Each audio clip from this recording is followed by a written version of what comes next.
지금 주말에 또 하나 크게 좀 이슈가 됐던 게, 김민석 총리가 나와가지고 요즘 지방순회를 띄고 있는데, 이게 자기 정치한다라고 하는 욕을 처먹고 있는 과정 중에 코스피가 5천 넘은 거를 인지 못하고 있는 게 아니냐라고 하는 상황이 있었어요. 과연 이게 어떻게 분석을 해야 될지 관련된 내용을 저희가 송작가 TV에서 한번 분석을 해보겠습니다. 네, 정치십단 이 유튜브에서 가져온 건데 뭐 MBC에서도 촬영을 했고 김민석 TV 가보니까 뭐 있긴 있어요. 근데 이제 여기서 이제 설명을 잘 해놨기 때문에 요거를 조금 틀어드리고 싶은데 이거 보면은 김민석 총리가 대구 경북인가 가가지고 지금 경북 포항이네요. 예, K 국정 설명회를 하고 있습니다. 근데 사실 총리가 국정 설명회를 하는 것도 대단히 이례적인 일입니다. 이거를 전국을 돌아다니면서 하고 있거든요. 마치 무슨 콘서트 하듯이 복콘서트 하듯이 나라 돈 가지고 지금 자기 정부 공이긴 한데 마치 자기 공이냐. 대통령은 일하고 자꾸 그 얘기도 하는데 그 얘기도 총리가 합니다. 생색 내고 다니고 있어요. 보면은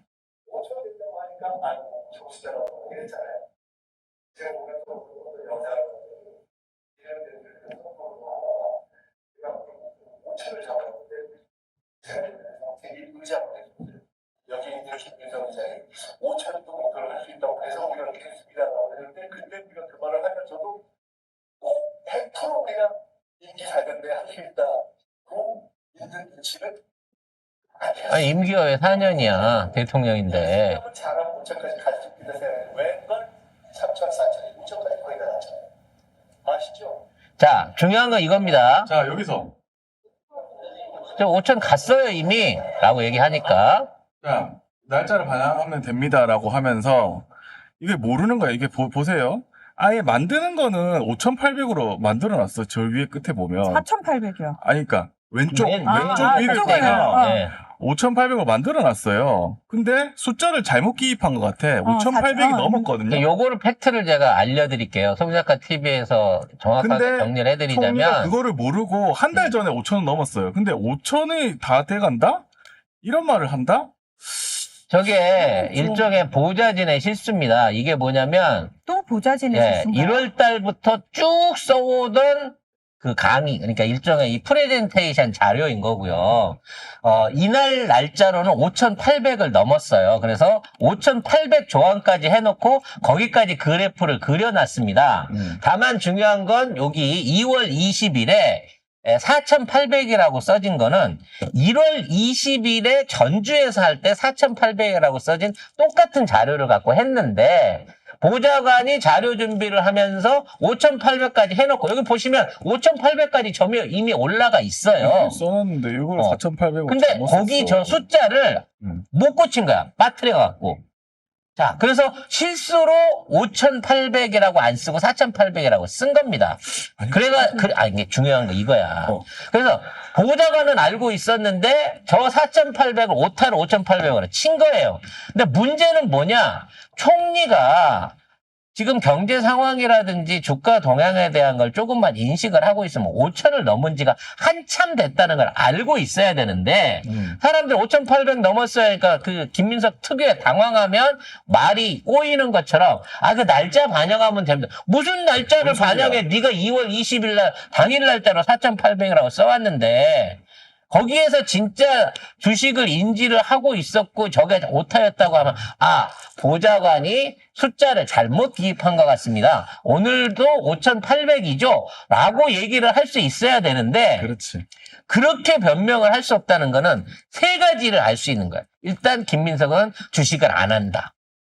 안 하는 게 아니라 그러니까 이거는 모른다는 거지 관심이 없다는 거야. 국정 전반에 관심이 없다는 거예요. 그리고 이 쇼는 애초에 정해져 있는 시나리오대로 해갖고 지금 이재명 정부가 잘하고 있고 내가 그 안에서 총리를 하고 있습니다를 보여주기 위한 매우 김민석 중심의 일종의 김민석 홍보쇼고 그 대본에 충실해 있다는 거야. 그리고 마지막으로 김민석을 보좌하고 있는 보좌관들 안에서 이런 중요한 실수를 커버리지 할 수 있을 만큼의 똘똘한 애들이 아니다. 요 세 가지를 알 수 있는 거죠, 결론적으로는. 아니면 그거 아닙니까?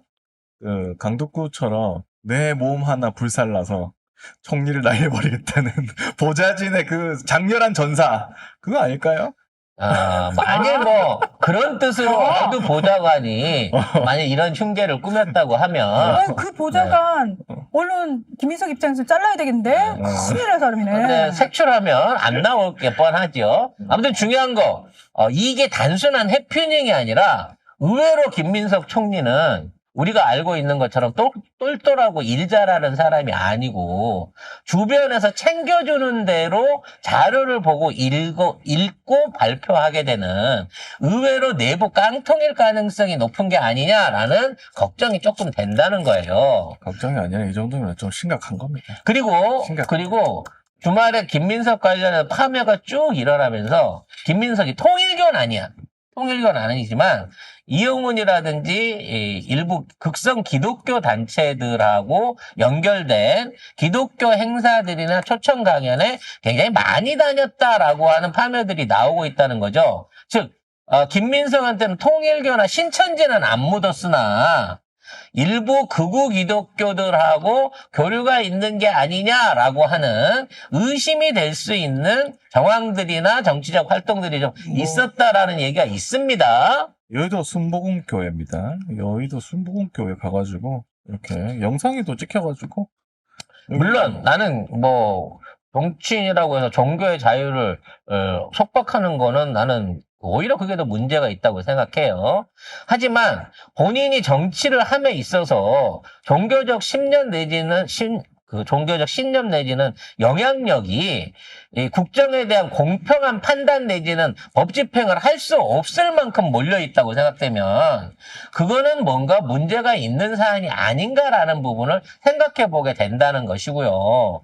일단은 지금의 극우 기독교들이 물론 뭐 신천지나 뭐 통일교처럼 직접적으로 정치 개입을 하거나 정치인들을 포섭했는지 어쨌는지에 대한 명확한 사례는 나오지 않고 있습니다만 어찌됐거나 정치인들하고 영향력을 미치면서 그 안에서 공생 또는 기생해 왔다라고 하는 그간의 역사는 우리가 다 보고 알고 있는 거 아니겠습니까? 왜 종교인들만 과세 면제 혜택을 받았어요?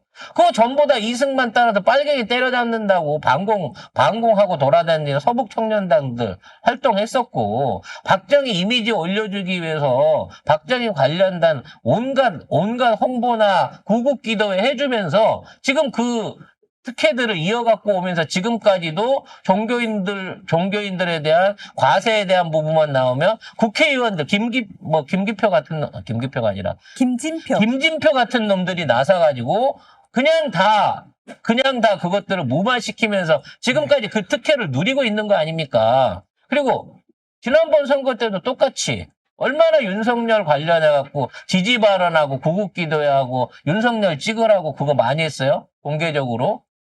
극동방송이나 일부 기독교 방송도 어떻게 방송했습니까? 그런 것들 생각해놓고 보면 진짜로 김민석 총재가 저러고 있는 총리가 뭔가 지금의 뭐 87 공천 취소 모임의 배우라고 생각이 된다고 치면 그 배우와 조력자 안에 기독교 단체들하고의 관계가 있는 건 아닌가라는 의심을 해보고 싶습니다. 뭐 물론 이런 얘기하면 왜 또 김민석이만 갖고 그러냐, 너는 또 김민석 뭐 왼수냐, 뭐 이렇게 얘기하실 수 있을지 모르지만 저희는 지금 드러나고 있는 불합리한 상황에 대한 확실한 배후와 원인을 해소하지 않으면 지금 민주당이 제대로 된 개혁정당으로 갈 수 없고 보수정당 또는 집권유지 정권 재창출을 못할 것 같은 두려움이 있기 때문에 이 얘기를 하고 있는 겁니다.